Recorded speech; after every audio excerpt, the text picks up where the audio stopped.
On January 7th, just 1 week into a new year, 37-year-old mother of three, ages 15, 12, and 6, Renee Nicole Mlin Good, was murdered by ICE officer Jonathan Ross.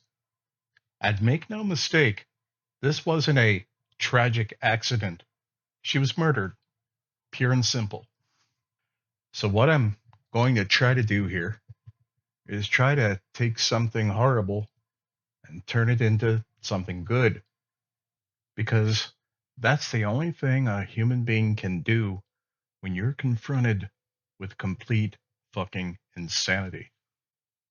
The insanity I speak of is that this would have never happened if ICE agents would not have been there in the first place.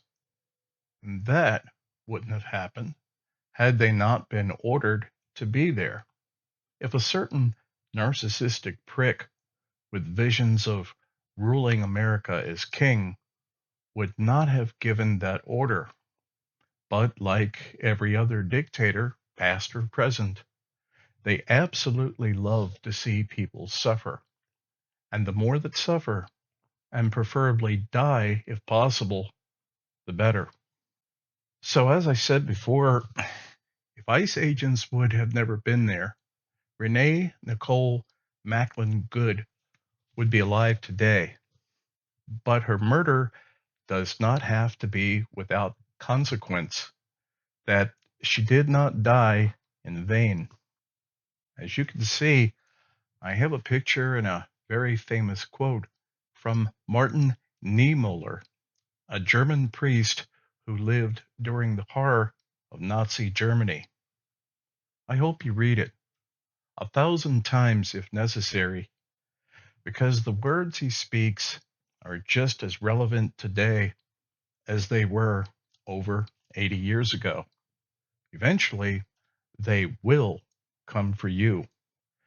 If there is anything positive to come out of Good's murder, this could be the straw that breaks the camel's back. I truly believe there are several ways this kind of terror on America's citizens can be stopped in its tracks, and it would come from a very unlikely source, the police. Let me ask you this. Do you know what an enforcer is? Allow me to briefly explain. In this case, I'm using the term enforcer as it relates to certain people who work for the mob. Enforcers are the guys who work for the mob bosses to collect debts, or, in other ways, to get their employer, the mob boss, what he wants. Big, strong, scary guys who usually also carry guns and are sent to mob bosses' clients with the threat of violence or actual violence, such as breaking body parts and, if need be, killing people. So when America's wannabe king starts talking about law and order, what he really means is his laws and his order. And he wants ICE, the police, the National Guard, and even the military to be enforcers. But for right now, he's just really focusing on ICE and the police as his primary enforcers. And like any good dictator, his goal is terror. The blueprint and message for terror in the American citizen is simple and twofold. First, come to any kind of protest and you can be killed. And second, to the few psychopathic ICE or police officers, is just go ahead and kill someone, and there'll be little, if any, consequences. So, to a psychopathic ICE or police officer, that is sweet music to their ears.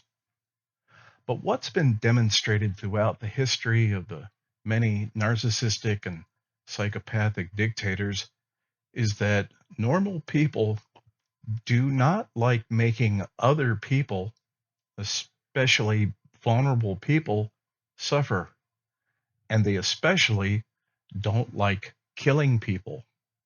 One of the best ways, but certainly not the only way, is to appeal to ICE and police officers' conscience. And as I already mentioned, there are certainly psychopathic ICE and police officers out there. Jonathan Ross is certainly one of them. But the vast majority of ICE agents and police officers are not psychopathic. They are fully human.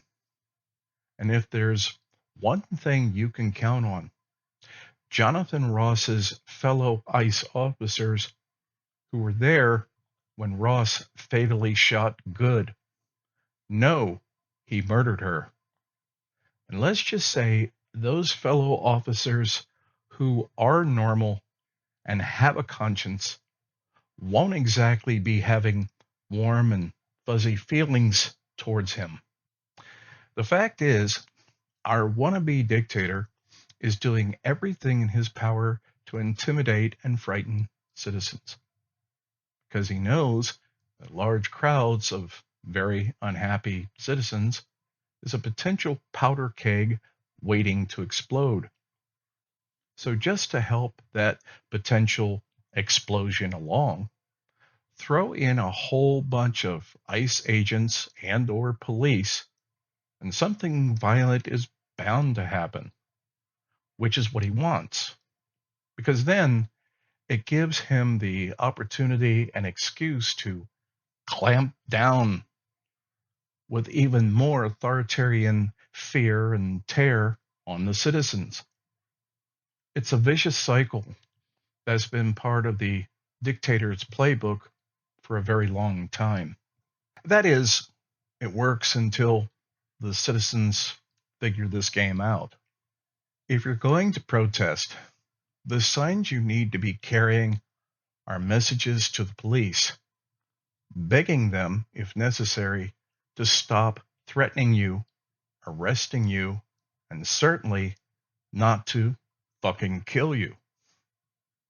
In very short, if we get the police back on the side of citizens by, for example, officers refusing to use scare tactics, arrest, or physical harm, unconcerned and detached leaders always lose their power. It's a domino effect, but in a good way.